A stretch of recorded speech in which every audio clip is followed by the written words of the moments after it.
It was New Year's Eve, and I was busy in the kitchen, chopping vegetables and arranging salads, while the sounds of my husband's raised voice came from the living room. He was arguing with someone on the phone. A few moments later, he abruptly announced that he was talking to his ex-wife. My husband had a 7-year-old daughter from his first marriage, a little girl who openly resented me.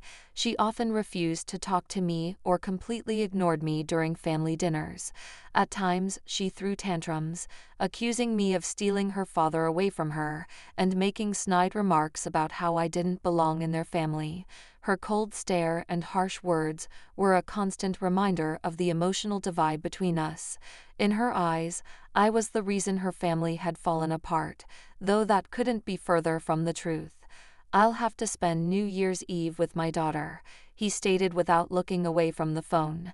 Then, in a tone that spoke of being backed into a corner, he explained that his ex-wife was planning to go to the seaside with a new man and had decided not to take their daughter with her. The girl, he said, was left unattended, and he couldn't let her spend the vacation alone. To avoid drama, I reluctantly agreed to his plan, although I firmly refused his offer to join them. The thought of sitting awkwardly on the sidelines while he and his daughter shared a holiday moment, knowing her hostility toward me, was unbearable. I dreaded her tantrums and the inevitable coldness that would permeate the evening. It seemed that I would only exacerbate the emotional divide between us, making the evening even more difficult for everyone involved. Spending a few hours as an outsider to their father-daughter relationship, exacerbated by her frequent tantrums and obvious dislike of me, was not how I wanted to spend New Year's Eve. As soon as he left, I felt a wave of loneliness wash over me. I picked up the phone and called my best friend, hoping for a comforting voice. When I told her about my predicament, she graciously invited me to celebrate the new year with her and her family. Despite her warm offer, I declined. Somewhere in the back of my mind, I clung to the hope that my husband would return before the clock struck midnight. Instead, I resigned myself to spending a quiet evening alone. I made a modest dinner for one, opened a bottle of champagne, and settled in front of the television, hoping to distract myself from the sinking feeling in my chest.